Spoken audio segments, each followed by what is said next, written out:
Hey folks, welcome back to the channel. Happy Cat Crypto here.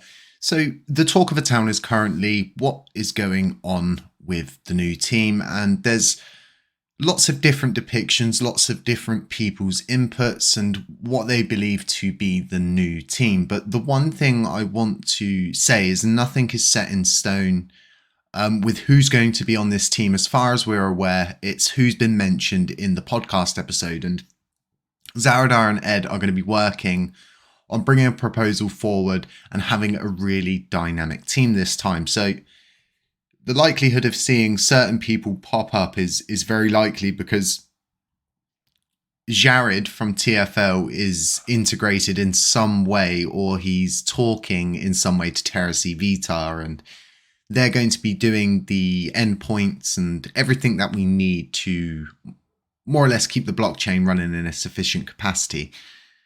So the new team, and it's very bullish. It is a very bullish sign indeed, but it leaves a lot more questions as to what will happen with Terra Rebels. Who is even left in Terra Rebels now, and who is, because if we think about it and weigh out the options, only one real team can drive this ship. We've already found out that having too many hands on the steering wheel at one time is just too many people pulling in too many directions, and we go left, we go right, we go left, we go right, we go left, we go right, and we just don't go forward really. But with what Tobias has stated, it's a really good sign, and we know that he's efficient in what he does, and the people like Ed are very dedicated to this community, and the emotional investment we have in this, and myself included, it's huge because we feel so strong about the community. We want to support them, and we want to ensure that you guys are getting a good future and you're not getting the runaround, so to speak. So, and I think you as a community have had the runaround for some time now, and when I left Terra Rebels, I left because of a simple fact of people were trying to tell me what I could and couldn't do, and what I would have to post and what I couldn't post. And then it was also this whole big situation around secret groups, secret marketing tactics for hoodies, cups. I mean, they were going full teetotal.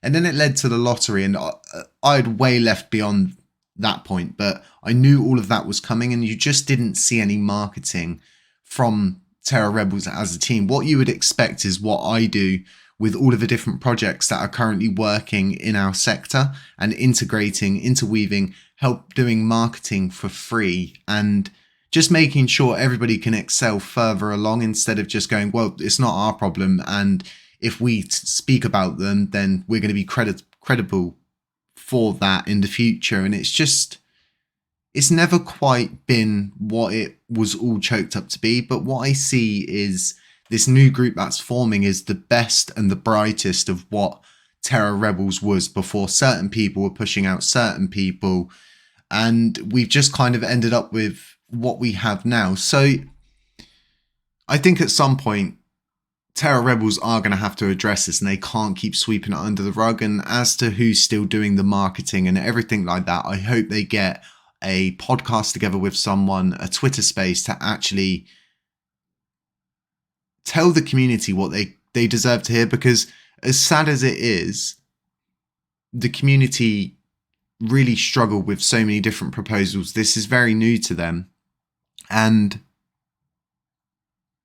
we deserve to know exactly where the money went. And this is why we voted no, for the simple fact that there was the most simplest of things like that missing, and no actual fine agreement to state we would know where everything goes. We would have agreements to where things go, and we needed to have all of this done beforehand. So the future is, it's down to us to ensure we are reading things correctly and we are taking things in. But this is a really, really bullish sign for the community as a whole. And what we're seeing currently now is a lot of people are moving their coins. They're redelegating with validators, they believe. I mean, I've spoken to so many different people who have wanted to pretty much more or less do their own research and understand the person who they're going to be delegating their coins to. And these people have asked very simple questions as to, You know, am I safe to be staking with anyone other than all nodes? Are you going to become part of a slashing event?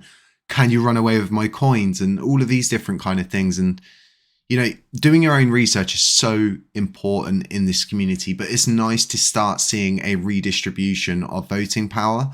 But what I always want to point out to people is there's no difference in... So you can go into a slashing event for the most silliest of things. So double signing blocks, having out of date software. The most simplest of things can make you become part of a slashing event. And a good way that I find to never ever have downtime, never have an issue with certain things not working, is to actually outsource the node. Yes, we may have to pay a running cost, but it's worth it to never ever have to worry about any kind of stuff like that. We have the keys to the node, no one else does. We've done a video on this before, but we really do. So there's loads of people currently saying, and even LUNC has been putting out a poll saying about commission caps. And we've spoken about free markets here many times before, and keeping the market as free as possible means keeping it as decentralized as possible. But, you know, I fully support this not having 0% commission rates, but I just don't feel like a cap on voting power is going to solve the ultimate problem of people just simply just delegating all to one node because it's one of the most well-known nodes out there. It's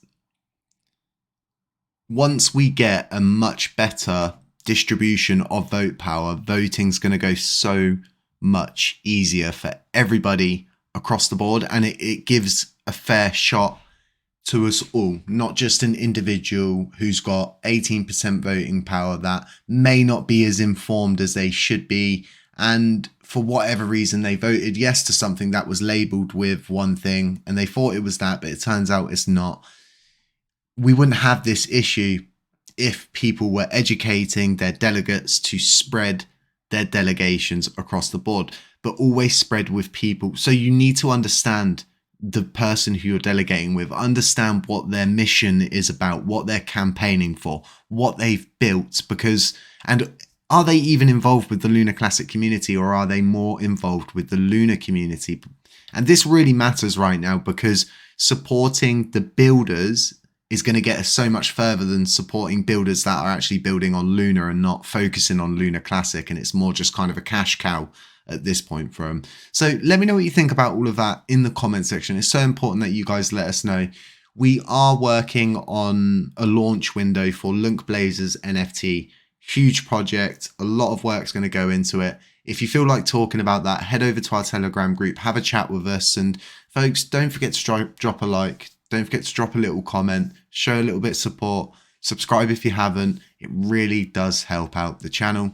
And just stay safe, you know, beware of scammers, beware of doppelgangers. They are out there. WhatsApp numbers, anybody posting that. And yeah, I'm not a financial advisor. I'll catch you in the next one. Sure.